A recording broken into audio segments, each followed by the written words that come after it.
কান্নার পানির দাম কত জানুনি? চোখের পানির দাম কত জানেননি?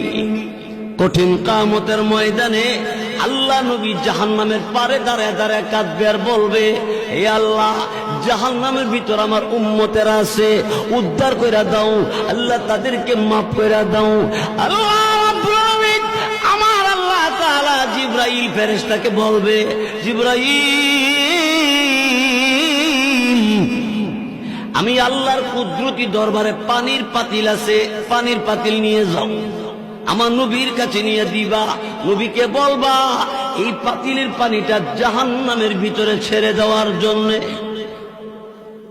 রাসূলের কাছে জিবরাইল পানির পাতিল দিবে, আর জিবরাইল ফেরেশতার কাছ থেকে রাসূল পানির পাতিল পাইয়া পানিটা জাহান্নামের ভিতরে ছেড়ে দিবে। জাহান্নামের আগুন ঠান্ডা হয়ে যাবে, নিভে যাবে। দিলের নবী, আমার আপনার নবী রাহমাতুল লিল আলামিন এমনি ডাক দিয়ে বলবে, জিবরাইল, এত দামি পানি কোন জায়গা থেকে এনেছো? এটা কি হাউজে কাউসারের পানি না জমজম কুয়ার পানি? জিবরাইল বলবে, নবী গো, এটা হাউজে কাউসারের পানি না, জমজম কুয়ার পানি না, এটা কিসের পানি? আল্লাহ রাব্বুল আলামিন তখন ডাক দেয়, জিবরাইল রে আমার নবীকে বলে দাও। এমনি জিবরাইল ফেরেশতা তখন ডাক দিয়ে বলবে, এই আল্লাহ নবী দুনিয়ার জমিনে আল্লাহকে ভয় করে চোখের পানি ছেড়ে, আল্লাহর বান্দা চোখের পানি ছেড়ে ছেড়ে কাঁদছে, এই কান্নার পানিটা আল্লাহ তাআলা জমা রাইখা দিছে। আপনি করিগর গভীর রাইতে তাহাজ্জুদের নামাজে রাত কাটাইলে গভীর রাইতে আর ঘুমায় না, এমন অনেক মানুষ আছে। বহু লোক আছে, অল্প বয়সের আছে, মহিলাদের মধ্যে আছে, পুরুষের মধ্যে আছে। কত মানুষ শেষ রাইতে আর ঘুমায় না, ওযু বানাইয়া তাহাজ্জুদের নামাজে দাঁড়াইতে যায়। তাহাজ্জুদের নামাজ পড়ে ভিক্ষুকের মতো দুইটা হাত আল্লাহর দরবার বাড়াইয়া দিয়ে বলে, আল্লাহ, এই পরওয়ারদিগার আলম, আমি গুনাহগার, তোমার নাম গফফার, আমি নাফরমান, তোমার নাম রহমান। আমরা নাফরমান কিনা? আল্লাহর নাম রহমান।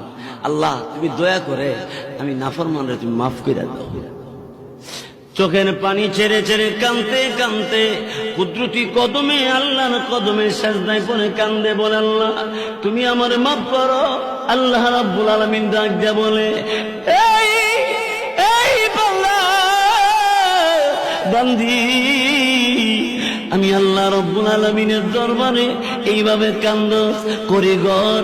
এলাকার কত মানুষ ঘুমের ঘরে ঘুমিয়ে আছে, লোকগুলি মাথা বালিশে, শরীরের মধ্যে কম্বল, এত আরামে ঘুমিয়েছে, তুই ঘুমাস না?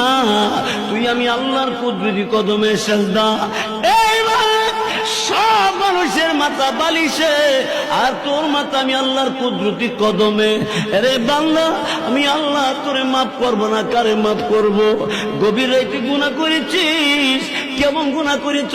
আমি আল্লাহর কাছে যখন সিজদা করে ডাক দিছ, আমি আল্লাহ এই মুহূর্তে তোরে মাফ করে দিছি। জোরে কোন ঠিক কিনা? আল্লাহ মাফ করবো কিনা?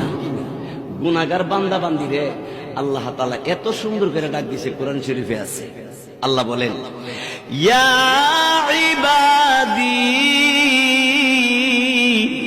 হে আমার বান্দা বান্দি। সুবহানাল্লাহ, জোরে কর। কোন বান্দা বান্দি জানেননি? আল্লাহ বলেন, আল্লাযীনা আসরাফু আলা আনফুসিহিম, যারা গুনাহ করছো, যারা গুনাহ করতে করতে